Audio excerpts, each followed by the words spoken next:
Кейде осы бір жаман ой келеді. Оны елемейін десем, ол қайта келе береді. ақш елі кезінде қара нәсілді адамдарды құл қылып сатып алды. Оларды қолданды. Кейін индустриалды революция болғанда, оларды адам санап, мұқтаждықтарын зерттей бастады. Олар да адам екен деп, оларға ақ нәсілді адамдардың құқын берді. Олардың көбі қайтадан ең төменгі топтағы адам болып қала берді. Олар көбіне нашар тұрады, нашар мектепте оқиды, нашақорлыққа жақын болады. Олардың мінездерін басқару үшін шіркеулерге жинайды. Әр түрлі нашар күйіне көндіреді. Алданып, көңіл көтеретін уағыздар айтады. Иса сендерді жақсы көреді, сендер үшін өлді, сендердің кінәларыңды мойнына алды. Аллилуйя деген сияқты сөздер адамның көңілін бір мезетке алдайды. Бірақ аллилуйя деп шабыттанып, көңілін босатып алған соң, қайтадан тесік лашығына қайтып келеді. Қазақтардың жағдайы олардан әлде қайда жоғары. Ойымызда ұлттық мінез, ойымызда ұлттың намысы мен болашағы, менмендігіміз жоғары, армандарымыз биік. Бұның барлығы еңсемізді көтереді, жігерлендіреді, ынталандырады. Дін мұқтаж жандар үшін жасалған. Мысалы, мұсылмандарды ислам сабырлыққа шақырып, Алла бәрін береді, о дүниеде бақытты боласын дейді. Тек сеніп молдалардың айтқанын істесең болды.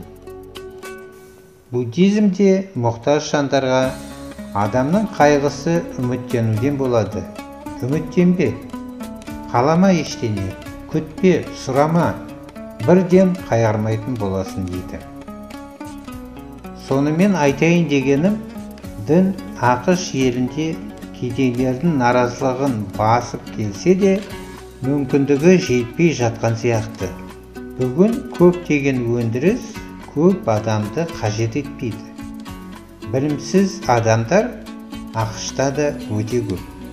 Олардың көбі жұмыссыз, тек әлеуметтік көмекке өмір сүреді. Болашақта сондай адамдар саны артады. Жаман ойым, сол артық адамдарды өмірден кетіру үшін неше түрлі амалдар ойлап шығарып жатыр ма деген ой. Сондықтан болар барлық мемлекеттерге халықаралық денсаулық ұйымының үкімдерін міндеттеп қойғаны. Бізде артық адам жоқ, сондықтан абай болайық. Үкіметке елге қарсы заңдарды мәжбүрлеп қабылдатып жатса да, оны орындалатын кезде орындауға болмайтын заңды шаралар қарастырайық. Мысалы, қыздарға вакцина саламыз дейді. Соны қадағалау керек. Қыздар мектепте ата-ананың рұқсатынсыз ештеңе салдырмаймын деп бас тартуды үйрету керек. Сосын ата-анасы заңгерлермен ақылдасып, бір амалын табар.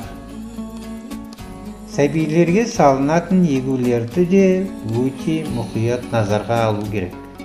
Жалпы, болашағымыз жарқын болсын десек, білімге ұмтылу керек. Тек сапалы білім мен адамгершілік бізге медет болады. Аман болайық. Ал дінге алданбаңыздар. Адамның күйін, эмоцияларын, жүйкесін дінмен алдап басқаруға болмайды.